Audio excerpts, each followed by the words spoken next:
Hi everyone, welcome back to my channel. This is Keerthi Charan. మొదట్లో తొక్క మినప్పప్పు శుభ్రం చేసుకోవాలంటే పెద్ద పజిల్లా అనిపించేదండి. బట్ ఒక చిన్న టిప్తో చాలా ఈజీగా ఇప్పుడు నేను శుభ్రం చేసుకోగలుగుతున్నాను.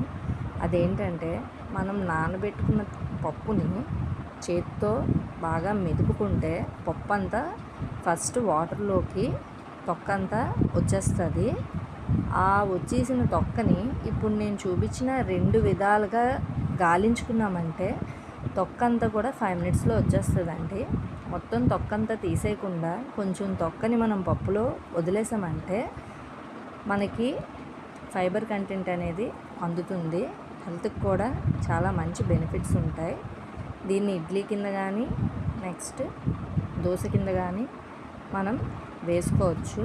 చాలా ఈజీ వేలో ఈ మినప్పప్పు అంతా మనం శుభ్రం చేసుకోవచ్చు. ఎంత మినప్పప్పు అయినా శుభ్రం చేసుకోవచ్చు అండి. సో నేను ఈ వీడియోలో దోశ కూడా వేసి చూపించాను.